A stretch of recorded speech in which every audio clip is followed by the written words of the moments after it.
Olá pessoal, questão de número 92 da prova azul do Enem 2019, primeira aplicação, uma questão muito interessante e que se você procurar na internet, você vai encontrar vários artigos sobre isso, inclusive várias empresas especializadas na solução desse problema. Ela está dizendo que as redes de alta tensão, nessas torres, nessas linhas de transmissão, que tu vê com muita frequência quando tu viaja por estradas, elas são capazes de induzir corrente elétrica em arames metálicos de cercas de propriedades rurais. Elas criam um campo magnético com essa corrente, quando há uma variação do chamado fluxo de indução magnética, surge uma corrente elétrica nesse material condutor, nesse arame da cerca. E animais e colaboradores das fazendas podem tocar nessas cercas energizadas e tomar um choque elétrico, ter um movimento de carga pelo seu corpo. Para evitar isso, se aconselha o uso de um aterramento. E o que o aterramento vai fazer para resolver o problema? Ele vai justamente conectar o condutor onde há uma carga que não deveria existir, um condutor que está energizado, à terra. E a terra tem a capacidade, no aterramento, de absorver cargas. É muito comum isso em residências, é muito comum em postes de rede elétrica, como na figura da esquerda.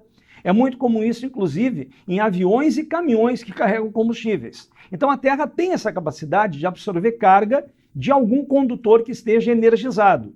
E no momento que a cerca estiver energizada com corrente, devido àquela variação de fluxo do campo magnético das linhas de transmissão, esse aterramento vai evitar que ocorra a descarga de corrente elétrica através do corpo humano ou de um animal. O corpo humano e o animal fariam o papel de fio terra. No momento que eu tenho um condutor metálico ligado na terra, esse condutor vai garantir que aquela carga que porventura venha a existir no arame da cerca vá para a terra, deixando os animais, deixando os funcionários em segurança. Nessa questão de número 92 da prova azul, a letra é A de Alemanha.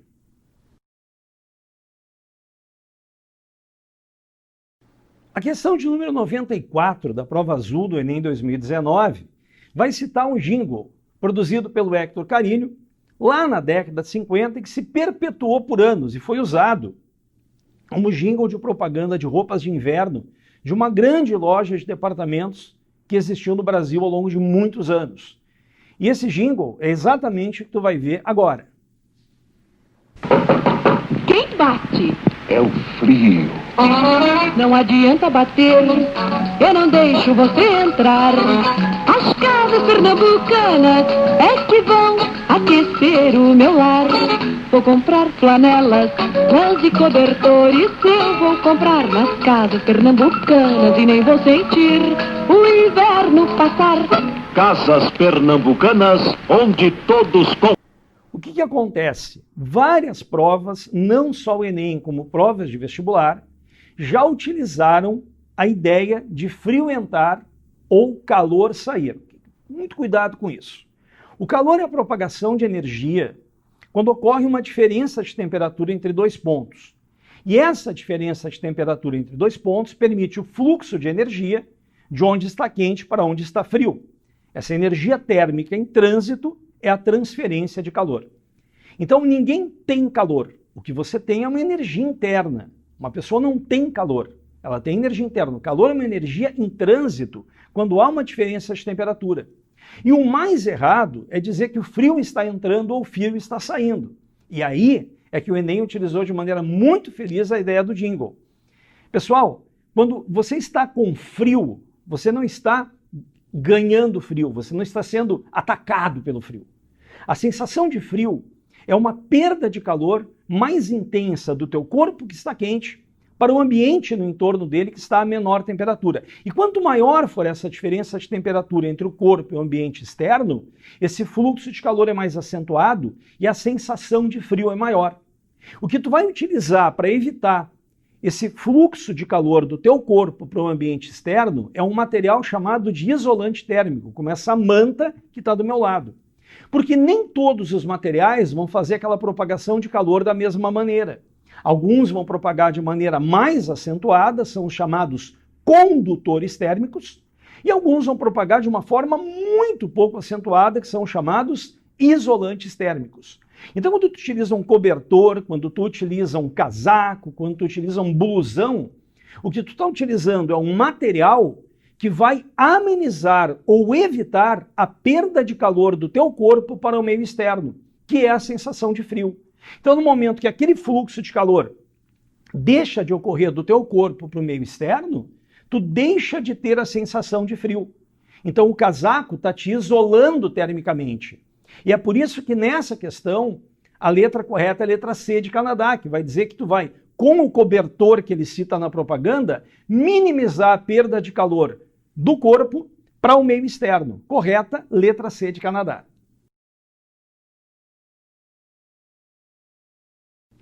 Questão de número 98 é uma questão, na minha opinião, das de ótica do Enem dos últimos anos, melhor. Cara, muito boa questão. Ela está falando das cores que tu vai poder observar através dos teus olhos. Vermelho, azul e verde. O famoso RGB. Então, o que ele está dizendo é que os olhos humanos normalmente têm 3 tipos de cones lá na retina responsáveis pela percepção das cores. Para vermelho, para tom azul e para tom verde. Então, esses cones estão localizados ali junto com bastonetes, que vão cumprir outro tipo de função, mas o cone vai identificar, quando for uma cor vermelha, os comprimentos de onda maiores. Tu vai ter o cone que vai observar os comprimentos de onda um pouco menores, que são os comprimentos de onda da cor verde, e tu vai ter os cones que vão observar o comprimento de onda menor ainda, que vai ser o comprimento de onda da cor azul. Então, cada cone desses vai observar um determinado comprimento de onda, vai captar, vai perceber um determinado comprimento de onda. É isso que o enunciado está nos dizendo. Agora ele vai nos colocar o seguinte: as diversas cores que enxergamos são resultado da percepção dessas cores básicas, como indica a figura, que inclusive é do Enem, estava em preto e branco, eu já coloquei uma colorida. Porque além de eu colocar as cores primárias ali para ti, eu já coloquei também a formação do amarelo entre o vermelho e o verde, do magenta entre o vermelho e o azul, e do ciano entre o verde e o azul, e também do branco, que viria a ser a mistura do RGB, do red, do green e do blue, do vermelho, do verde e do azul. Então o desenho mostra bem essas cores para ti. A protanopia é um tipo de daltonismo em que há diminuição ou ausência de receptores da cor vermelha. Detalhe, aí o Enem poderia ter colocado algo a mais, não só do vermelho, mas também do verde, tá, gente? O verde também vai ser afetado ali na protanopia, tá? Ele colocou só o vermelho e as respostas da questão não comprometeram por isso. Vamos deixar bem claro isso aí. Foi só um comentário que eu fiz. Bom, o que ele está dizendo é o seguinte: considere um teste com 2 voluntários. Uma pessoa com visão normal, então ela tem a percepção correta de todos os comprimentos de onda, do vermelho, do verde e do azul, e consequentemente das misturas geradas lá. E a outra pessoa, ela tem um caso severo de protanopia. Nesse teste, eles devem escrever as cores dos cartões que estão sendo mostrados. São utilizadas as cores indicadas na figura. Para qual cartão os 2 voluntários devem identificar a mesma cor? Gente, aqui eu coloquei para ti um diagrama do lado que tem uma visão normal e a visão de uma pessoa com protanopia. Então, a visão normal, ele percebe o comprimento de onda vermelho, comprimento de onda verde, comprimento de onda azul e as misturas, né? Tanto no ciano, quanto no magenta, quanto no amarelo.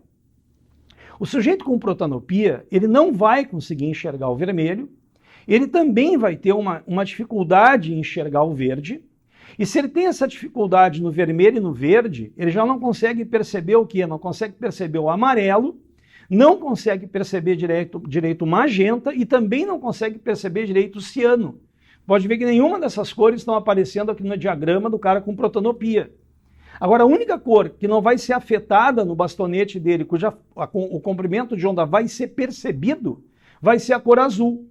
Então, por isso que nesse caso em que ele não citou alguma deficiência do verde, ele não comprometeu, porque ele colocou na letra A o vermelho, e se ele não enxerga o vermelho, ele já não consegue pegar amarelo, não consegue pegar magenta. E também não consegue pegar o branco corretamente, porque o vermelho está influenciando em todos aqueles ali. Então, o único que sobrou, que os 2 vão enxergar, o comprimento de onda que os 2 vão perceber, é esse comprimento de onda da faixa azul, que é a letra E de Espanha. Cara, show de bola essa questão, muito bem feita. Questão de número 102, uma questão talvez dessa prova azul, A primeira questão com um nível de exigência um pouquinho maior para o aluno. Mas o aluno aí teria que perceber que dentro do próprio enunciado da questão existe o caminho para a resolução dela. O que a questão está falando na realidade é dessa famosa caixa de isopor, que tu usa, por exemplo, para ir num piquenique, para levar na praia ou qualquer coisa assim. E ele vai justamente dizer que o objetivo desse tipo de recipiente isolante térmico é minimizar as trocas de calor com o ambiente externo. Claro, ele é um isolante térmico. Olha a linha de raciocínio igual a questão do jingle do frio que entrava.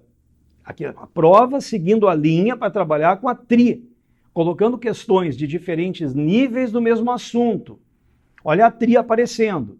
Aquela lá do cobertor, do jingle, era uma questão na régua mais baixa. Essa do cálculo da caixa de isopor, pela natureza do cálculo, é uma questão na régua de nível mais alto. Olha a TRI aparecendo aqui. A galera às vezes olha a prova do Enem e não se dá conta da forma de avaliação da prova. Olha a forma de avaliação se manifestando de maneira gritante aqui, galera. Fica esperto.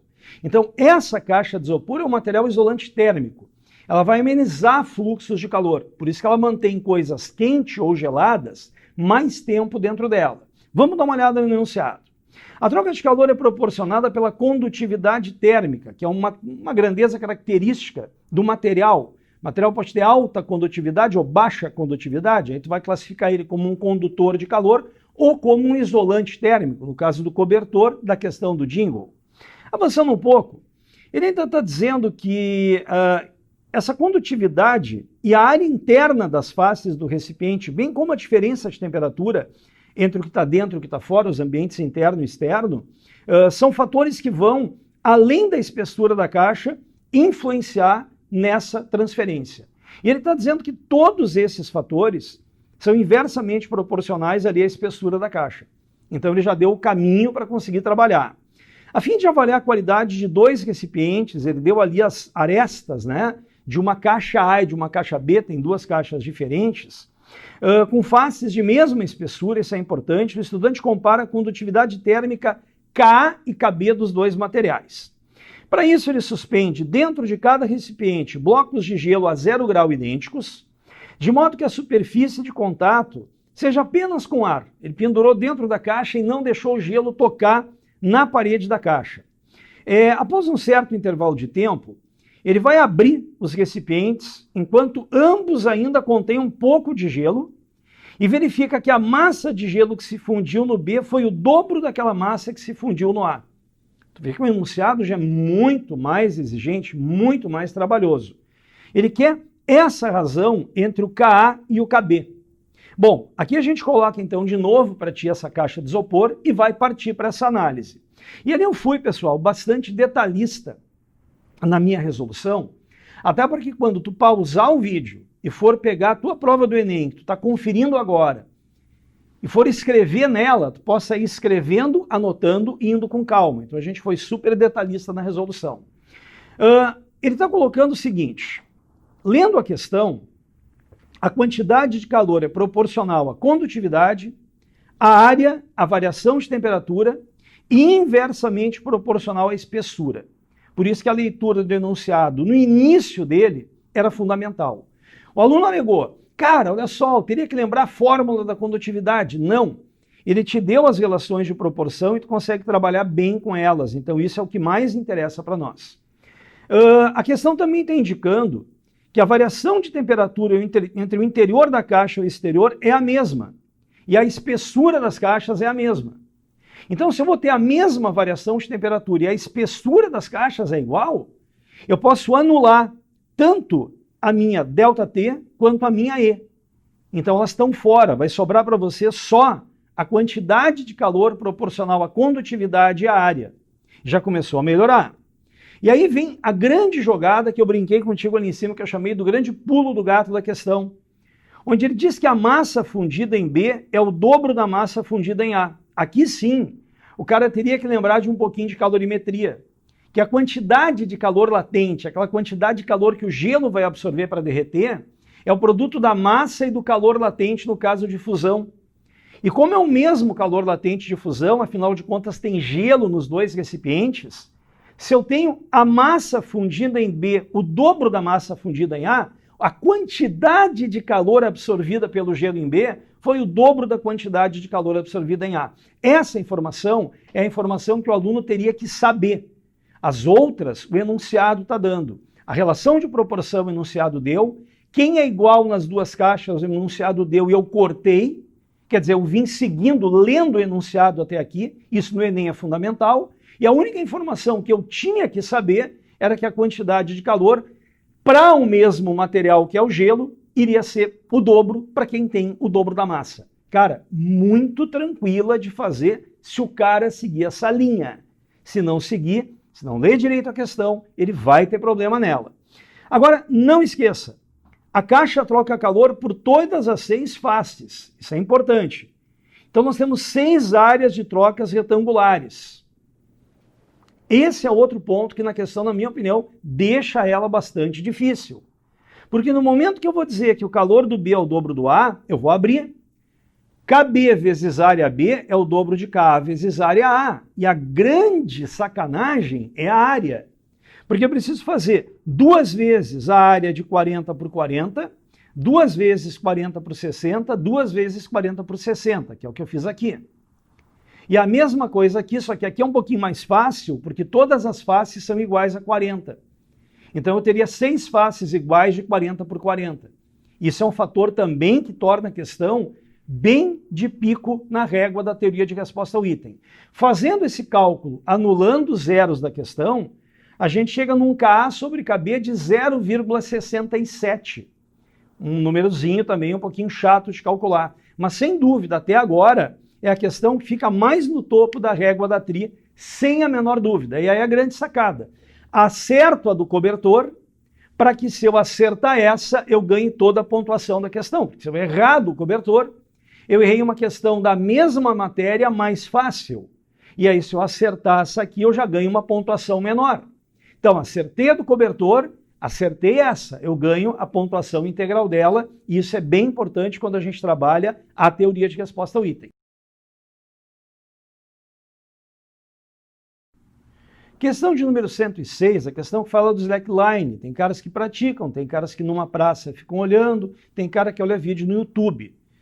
Mas é muito improvável que alguém que estivesse fazendo a prova não soubesse do que a questão está falando. Então uma pessoa está equilibrada numa corda elástica, isso é importante que a questão está citando, ele está abrindo ela em 10 graus com a horizontal, cada um dos lados, o peso da pessoa é de 800 newtons, uma pessoa de 80 quilogramas, e ele quer a tensão em cada corda. Uma situação clássica de tensão em corda com corda abrindo em ângulo, onde a resultante nula é avaliada em x e em y. No caso, se eu igualar em x, eu não chego a lugar nenhum, porque eu teria 2 tx de valores iguais, né, mesmo ângulo. Eu vou optar por ty. Eu tenho 2 componentes em ty de valores iguais para cima, que somadas vão igualar o peso de 800 newtons para baixo. Chegar nessa ty é olhar para esse triângulo. Se tu pegar aquela ty dali e colocar aqui do ladinho para fechar esse triângulo aqui, tu vai ver que essa ty ela está oposta aos 10 graus. Então esse cateto oposto é a hipotenusa tensão vezes o seno de 10. E ele deu o seno de 10 como 0,17. Então eu teria 0,17 mais 0,17, que é 0,34, igualando 800. E fazendo essa divisão, chegarei na letra D na tensão de 2,4 vezes 10 na 3 newtons. Uma questão com bastante matemática e que na régua da tri também se posiciona um pouquinho mais em cima. Questão de número 109, alguns alegam que pode ser de gravitação, outros que podem ser de movimento circular uniforme. A questão ela é bem interessante. Ela fala de alguns pedaços, alguns fragmentos de um satélite soviético que reentraram na atmosfera da Terra sobre a cidade do Rio de Janeiro e que caíram no mar, caíram à frente da cidade do Rio de Janeiro, proporcionando, por compressão adiabática e também por dissipação de energia mecânica, uma geração de luz por elevação de temperatura, que gerou um belo espetáculo para quem estava olhando. O que a questão fala é que se os pedaços tivessem reentrado, Um pouco antes do Rio de Janeiro, teria ocorrido uma tragédia, porque eles estariam caído exatamente sobre a cidade do Rio de Janeiro.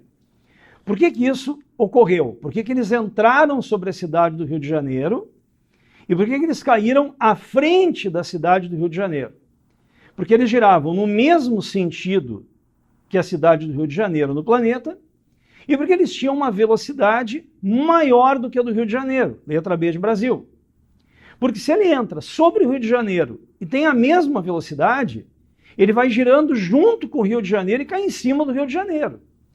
Então, para ele ter entrado em cima do Rio de Janeiro e caído à frente do Rio de Janeiro, ele tem que ter uma velocidade maior. Se ele tivesse reentrado atrás do Rio de Janeiro, ele teria compensado esse atraso e caído em cima, e aí teria rolado a tragédia. Mas como ele entrou em cima do rio e caiu à frente do Rio de Janeiro, ele estava girando com uma velocidade tangencial, uma linear maior do que a velocidade do Rio de Janeiro na sua rotação junto com a Terra. Bem boa questão. Nessa questão 111, ele faz uma questão de conservação de energia mecânica e relação entre impulso e variação de quantidade de movimento numa questão só. Questão bem matemática. Eu vou ter um desenho ali que ilustra bem o que ele está falando.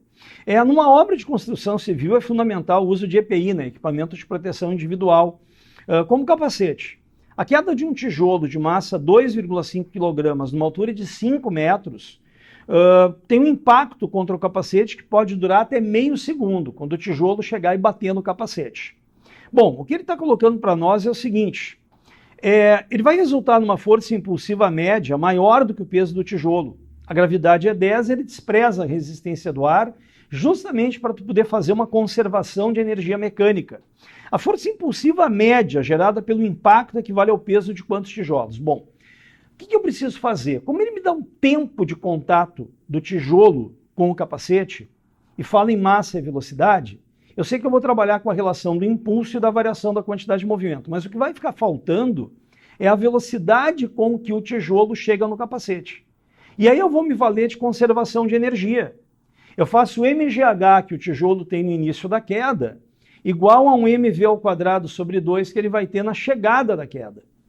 Então a gente vai anular aquela massa do tijolo, vai entrar com uma altura que vai ser igual a 2 metros e vai poder chegar numa velocidade de chegada no capacete a 10 metros por segundo. E aí sim, o impulso resultante é a força resultante de colisão que ele quer, maior que o peso do tijolo, e o tempo de impacto que é meio segundo.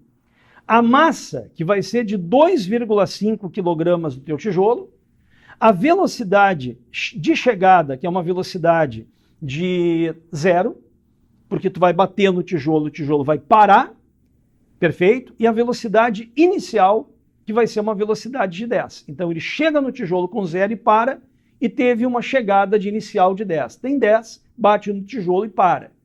Isso vai te dar uma força resultante de impacto de 50 newtons. Como o tijolo pesa 25 newtons, isso equivale ao peso de 2 tijolos. Questão de cálculo no Enem. Cara, o que tu vai me dizer? Tu gostou? Às vezes é melhor ser uma questão de cálculo do que uma questão sem noção. E o Enem, nos últimos anos, colocou algumas questões sem noção, onde o aluno não conseguia entender o que a questão pedia. Então, talvez possa ser um pouquinho melhor colocar essa aí, que na régua da TRI, na minha opinião, fica mais localizada em nível de ponto médio ali nos 500 pontos. Questão de número 113 é uma questão que ele usou um cenário de um espectrômetro de massa de tempo de voo, colocou uma série de conceitos ali e, na realidade, é uma questão onde o cara, inevitavelmente, vai precisar trabalhar com um período de movimento circular de uma carga dentro de um campo magnético uniforme. Na real é isso. Ele usou um cenário ali, legal, bonito, sensacional, mas ele está fazendo uma questão de fórmula de período de movimento circular de uma carga girando dentro de um campo magnético uniforme. Porque quando tu lança uma carga dentro de um campo magnético uniforme, essa carga pode fazer movimento paralelo ao campo, faria um MRU, pode fazer movimento perpendicular ao campo, faria um MCU, ou pode fazer um movimento oblíquo ao campo, fazendo um movimento helicoidal uniforme, que é o que ele tem. Exatamente esse movimento helicoidal que tu está vendo acontecendo aqui em cima. É esse movimento aqui que ela está fazendo ali dentro. É esse giro. Ela vai girar por causa da velocidade que forma 90 graus com o campo e avançar por causa da componente da velocidade que é paralela ao campo. O avanço e o giro ao mesmo tempo resultam nesse movimento helicoidal uniforme que tu está vendo. Mas ele está falando, pessoal, de período de volta, ele está falando de tempo de giro. E aí eu vou ter que me ligar no MCU, na parte do MCU, que o raio é o famoso MV1-Kib, que é o mais usado em prova. E o período, menos usado. Esse período aqui, tu chega nele pelo MCU, velocidade tangencial e angular vezes raio. E aí tu vai fazendo as substituições e chega finalmente em período 2πm sobre QB. E se o cara não lembrar, galera, não tem resposta da questão. Eu lamento muito. O que ele está nos dizendo é que para a gente encontrar a resposta, ele tem um tempo de movimento que é o número de voltas vezes o tempo de uma volta, o que é bem lógico. Se ele gasta 10 segundos para dar uma volta e dá 20 voltas, 10 vezes 20, ele gastou 200 segundos. E ele não deu números, e aí a galera já fica meio nervosa. O que ele está pedindo para vocês é nada mais, nada menos do que a massa da partícula que está girando. Então eu preciso lembrar que o tempo total é o número de voltas vezes o tempo de uma volta. E lembrar que esse tempo da volta, que esse período, é o 2πm sobre QB. Para finalmente poder isolar a massa e chegar na resposta. Alex, na régua, onde é que ela fica? A fica em cima. Com variável, a galera já não gosta de trabalhar. Olhou para o enunciado, falou em espectrômetro, os caras já ficaram meio assim. O que é isso? Aliás, é esse aparelho aqui do lado, tá? E lembrar da equação do período dentro do MCU, olha, meu amigo, é bem complicado para muita gente. Não vai achar que a galera acertou a roda essa questão. Essa questão, para o cara acertar, ele tem que ter um nível de estudo bem elevado.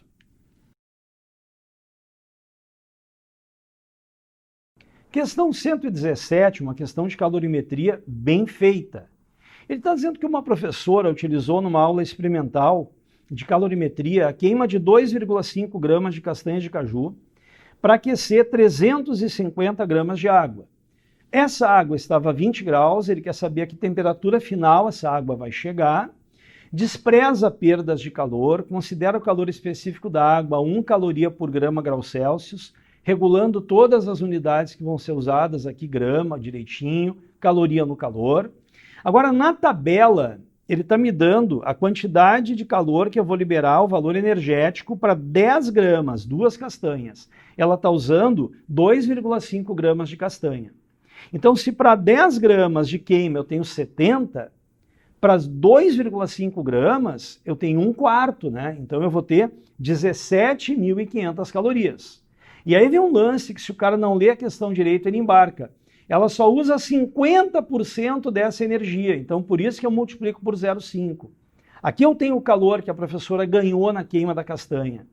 Trabalhando com essa massa, e vamos chegar numa temperatura em variação de 25 graus Celsius. Como ela aqueceu a 20 e esquentou 25, ela chega com a água aquecida, a castanha ela chega queimada, né, galera? Mas ela chega com a água aquecida a 45 graus.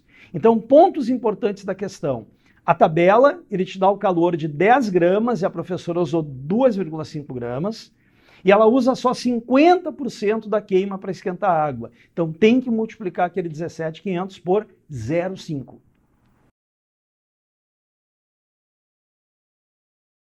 Muito bem, a questão 119, uma questão que é relativamente prática para quem tem bicicleta.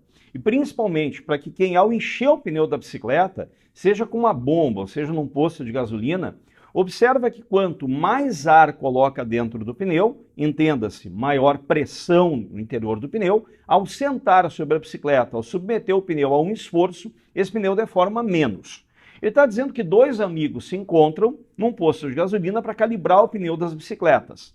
Só que a bicicleta A, ela é uma bicicleta de corrida, aquelas bicicletas cujo pneu é menos largo embaixo.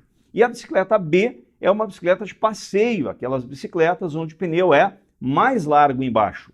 O que ele vai dizer é que os pneus das bicicletas A e B eles são, então, absolutamente iguais em todas as características, à exceção da largura do pneu, e a largura do pneu da bicicleta A é menor do que a largura do pneu da bicicleta B. Mais uma informação importante. Quando estiverem cheios os pneus, submetendo as duas bicicletas aos mesmos esforços, ou seja, uma mesma pessoa sentando sobre o banco da bicicleta A e depois sobre o banco da bicicleta B.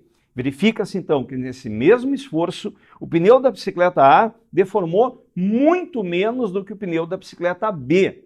Essa é uma pergunta que ele vai fazer, porque ele vai questionar a relação da pressão dos pneus, aquela que eu falei então bem no início do nosso comentário.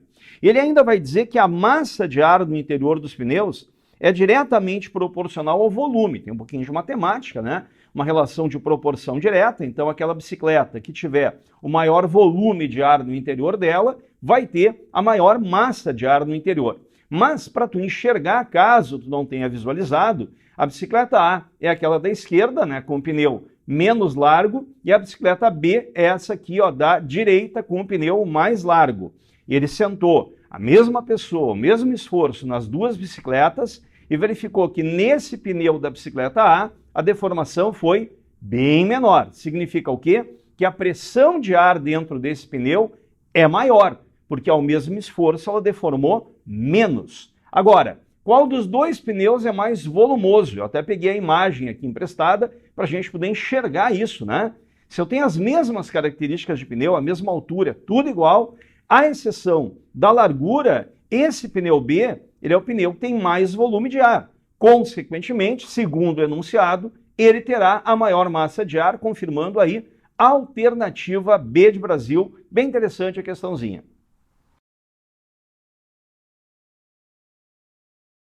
Questão interessante, uma questão certamente lá no topo da régua da TRI, nessa prova de Ciências da Natureza, ou seja, o grau de dificuldade dela é um grau de dificuldade bem elevado. Ele diz que um estudante de uma feira de ciências usa um disco de Maxwell, mais conhecido como ioiô, para demonstrar uma transformação de energia. E tem duas etapas nesse processo. A etapa 1, que é uma descida, onde uma energia gravitacional em cima vai ser transformada em energia cinética embaixo, e uma segunda etapa, onde ele vai medir a energia cinética aqui de rotação quando ele chegar no ponto mais baixo da trajetória, que é esse do desenho. Ele ainda diz que nesse ponto mais baixo se mediu a velocidade linear do ioiô e se percebeu que ela era desprezível em relação à angular, ou seja, a cinética dessa linear ela não seria considerada. Fonte de erro grande na questão. Na transformação de energia, muita gente utiliza a altura H inteira. Veja, o brinquedo não vem até o chão. O brinquedo vai até a posição mostrada na figura. Ou seja, a altura que você vai considerar no cálculo da energia potencial é 2/3 da altura do brinquedo. Isso é extremamente importante dentro desse trabalho. Muita gente se perdeu na questão tentando usar a altura H inteira. E aí, não rolou. Bom, o que a gente está fazendo é uma igualdade da energia cinética no ponto mais baixo com a energia potencial gravitacional no ponto mais alto. Então, o que a gente sabe é que a energia que nós vamos considerar, que nós vamos encontrar, é exatamente aquela que está sendo buscada, de rotação. Porque ele fala, abaixo ali no parágrafo, abaixo da etapa 2, que a nossa velocidade linear é desprezível em relação à angular.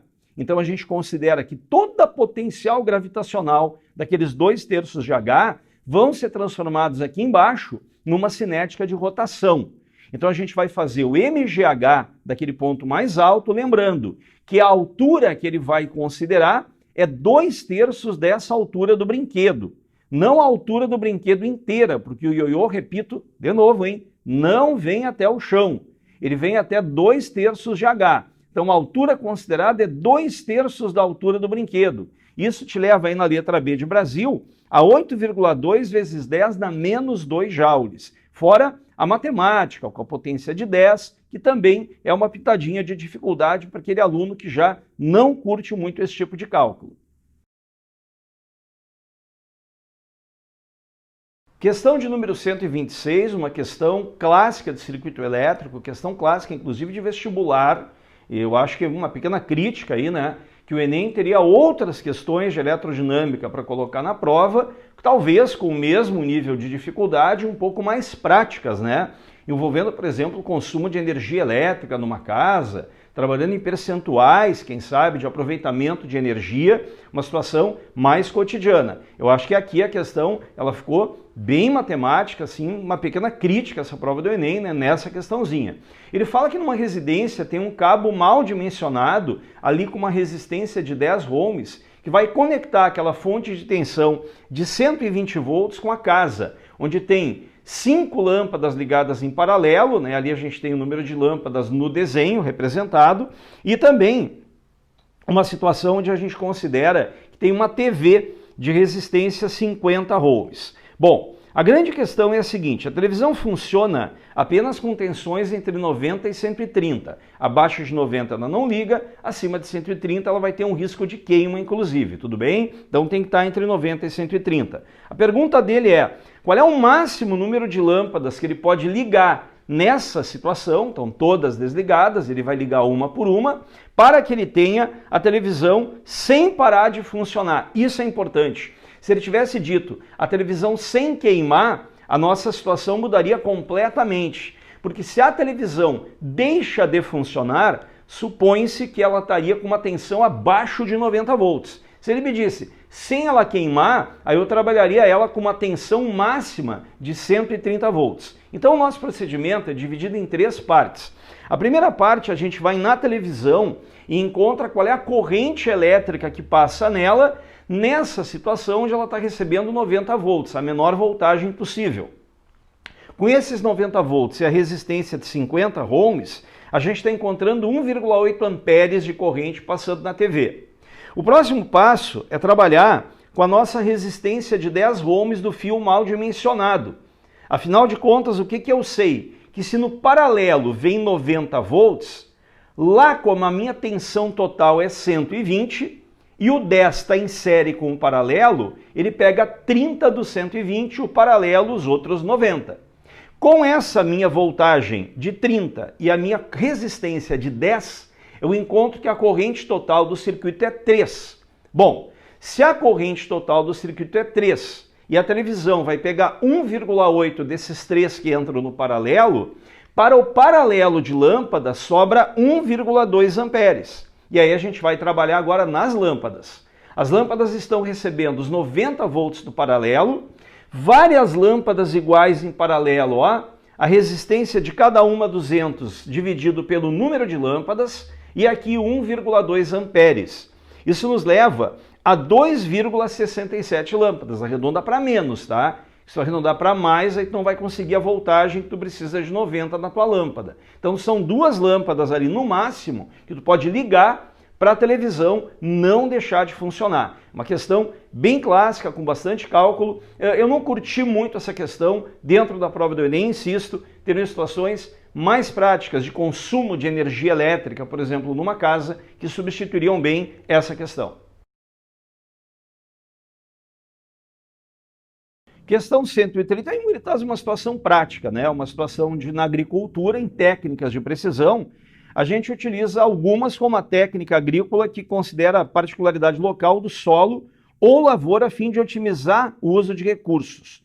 Então, uma das maneiras de se obter informação é utilizar um vante, né? Trabalhar com um veículo não tripulado que venha a tirar fotos da região para que uma pessoa possa reunir essas fotos e determinar através de cálculos todas as situações que envolvem as técnicas agrícolas que vão ser utilizadas. Bom, o cenário que ele colocou é bem interessante, ele está colocando ali o vante voando com uma câmera, né? A câmera está fazendo as fotos. E ele coloca uma abertura de 90 graus nessas câmeras fotográficas. E dá aqui embaixo como essas fotos ficariam. O que a gente está vendo? A gente está vendo que a foto não é tirada terminando assim, ó, terminou a abrangência de uma foto, começa a abrangência da outra. Não, ele fez uma sobreposição de uma foto sobre a outra. Para quê? Para evitar que, por exemplo, num erro de cálculo, ele possa deixar de tirar a foto de algum ponto do terreno. Então ele prefere repetir a imagem deste ponto do terreno do que deixar de ter essa imagem. Então ele faz uma sobreposição. E é com base nisso que a questão ganha um tom de dificuldade um pouquinho maior. Vamos dar uma olhada agora nessa parte do parágrafo. Olha só. O operador do Vante recebe uma encomenda na qual as imagens têm que ter aquela sobreposição, gente, de 20% do total da imagem que está sendo feita. Bem importante essa informação. O terreno é plano. Para realizar essa aquisição, ele estava voando numa altitude fixa de 1.000 metros com o vante, tá? Regulou para 1.000 metros o vante, velocidade constante de 50 metros por segundo, e a abertura, como eu disse, é de 90 graus. Ele dá uma forcinha ali, dizendo que a tangente de 45 vale 1. Vamos ver a pergunta dele? Com que intervalo de tempo ele deve adquirir as duas imagens consecutivas? Então aí a questão é bem interessante nesse aspecto. Olha o desenho que eu fiz ali para a gente resolver. Eu peguei uma região de abrangência da foto, naquele triângulo, e dividi esse triângulo num triângulo retângulo, ó, um à esquerda e um à direita. Ah, mas por que, Alex? Para eu poder trabalhar com a tangente de 45 entre cateto oposto e cateto adjacente. Então o que eu fiz ali, naquele que eu pintei de amarelo, é saber que eu tenho 45 graus com solo, porque lá em cima no avião a abertura é de 90, e nesse triângulo, o cateto oposto a 45 é a altura de 1.000 metros. Embaixo, o cateto adjacente a 45 vai ser aquele ΔX, que é a metade da base do triângulo inteiro da foto. Isso te leva a 1.000 metros naquela metade da abrangência total da foto. Então, a abrangência da foto inteira é 2.000. Aí vem o pega-ratão. Como o Vante está voando em MRU, deslocamento a velocidade vezes tempo, e a gente sabe que a velocidade do Vante são 50 metros por segundo. E aí o aluno entra rasgando aqui, gente, a milhão, com um deslocamento total de 2.000. E aí ele errou. Por quê? Porque eu preciso considerar menos os 20%. Se tu botar 2.000, tu está considerando aquilo que eu te falei, que ele tira a foto e a próxima foto começaria onde terminou a primeira. Não, ele quer a sobreposição de 20%. Então eu considero o tempo entre cada foto não no deslocamento de 2.000, e sim no deslocamento de 2.000 menos os 20%. 20% de 2.000, 400 metros. Então eu considero um deslocamento de 1.600 para que haja sobreposição de 20%. E isso te leva num tempo de 32 segundos. Em nível de análise, a gente está aqui dando uma olhada no vídeo, conferindo a questão. Cara, pô, questão legal, pô, bem interessante. Mas na hora da prova, teve bastante gente que não conseguiu enxergar, principalmente esse desconto dos 20%.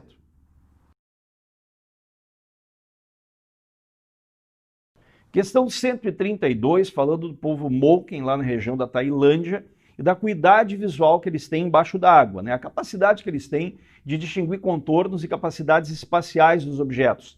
Essa acuidade vai depender de questões ópticas, questões físicas e também de questões cerebrais. Então, o que acontece quando tu enxerga um objeto? Tu está aqui na tua casa, olhando, bonitinho, tranquilo, e vê uma caneta em cima da mesa. Um raio de luz é refletido pela caneta, vem para o teu olho, refrata no teu cristalino e forma uma imagem na retina. Se tu tiver algum defeito de visão, como eu que tenho miopia, tu deve estar utilizando ou um óculos ou uma lente de contato para corrigir o ponto de formação dessa imagem. Caso contrário, tu não deve estar enxergando bem, porque essa imagem vai se formar fora da tua retina. A grande questão é que embaixo da água, o povo Moken, né, aqui a gente conseguiu uma imagem, né, exatamente sobre isso, embaixo da água, o povo Moken consegue enxergar melhor do que eu e tu enxergaríamos embaixo da água. Qual é o tipo de adaptação, qual é a diferença que existe na visão dele embaixo da água em relação à minha visão, à tua visão embaixo da água? Se a gente for para baixo da água, o desvio do raio luminoso ele não vai mais ser do ar vindo para o nosso olho e desviando, ele vai vir da água para o nosso olho. E essa diferença nos dois meios, principalmente no meio onde tem inicialmente a luz se propagando, que não é mais o ar e sim a água, vai gerar uma grande diferença no desvio do raio luminoso, que vai gerar uma dificuldade na formação da imagem. Por isso que tu não vai conseguir enxergar tão bem embaixo da água. Bom, aqui no povo Moken, a gente tem uma situação em que ele fala aqui no enunciado da questão de contração de pupila. Isso vai então diminuir a entrada de luz no olho desse cara que é do povo Moken. Então, se eu vou ter uma quantidade menor de raios luminosos entrando, os raios que entram vão estar mais próximos do eixo de curvatura da lente, que é o nosso cristalino. E o que a gente está vendo? Que os raios que estão mais distantes do eixo desviam mais. E que os raios que estão mais próximos do eixo de curvatura desviam menos. Como esses raios deixam de entrar porque a pupila dele deu uma contraída, vão passar os raios apenas mais próximos da região do eixo, que vão desviar menos. E ao desviar menos, vão gerar uma mudança na visão do objeto muito menor para eles. Por isso que a letra é D de dado. A gente tem uma diminuição no desvio dos feixes luminosos refratados no interior do olho. Achei a questão bem interessante dentro da prova. Questão 135, questão de independência dos raios luminosos. O que está acontecendo aí? A gente está trabalhando, na realidade, com um texto que vai falar em velocidade elevada da luz, vai dizer que se eu estiver olhando um objeto dentro de uma sala, eu tenho raios luminosos que vêm de vários objetos e cruzam com ele no espaço. E ao cruzar com ele no espaço, teoricamente, uma pessoa poderia pensar, vai acontecer algum tipo de interferência. Então eu vou estar olhando uma borracha em cima da mesa, vou estar olhando uma cadeira, e o raio luminoso que está vindo do armário vai cruzar com o raio luminoso que vem da cadeira, e isso vai atrapalhar a visão. A gente sabe que não, porque tem uma propriedade dos raios luminosos, que é a independência dos raios luminosos. Eles podem se cruzar sem que afetem um ao outro. Aí a interferência da luz para acontecer vai precisar de condições muito especiais lá na experiência de Young na interferência da luz. Cuidado! O que ele fala é que esse modelo, mais ondulatório da luz, está contrariando a ideia, por exemplo, de duas bolinhas virem no espaço e conseguirem passar uma pela outra no mesmo ponto do espaço. Claro que não, elas iriam colidir, iriam mudar suas trajetórias.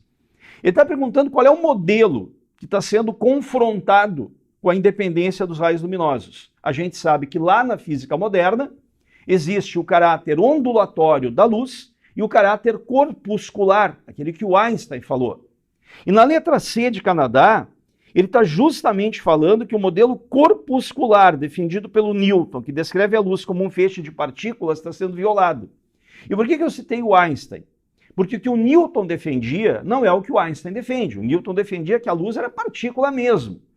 O Einstein, ele sabe que a luz é uma onda, mas ela tem comportamento de partícula por efeito fotoelétrico, por exemplo. Aí o aluno diz assim, a luz é onda e partícula. Isso é uma das frases decoradas mais equivocadas no ensino médio. A luz é uma onda com comportamento de partícula. Ela não é onda e partícula, ela é uma onda com comportamento de partícula defendido pelo Einstein no efeito fotoelétrico. O que o Newton achava é que a luz era partícula. E se a luz fosse partícula, ela jamais conseguiria se cruzar no espaço, uma com a outra, sem ocorrer nenhum tipo de interferência. Também uma questão bem interessante dentro da prova.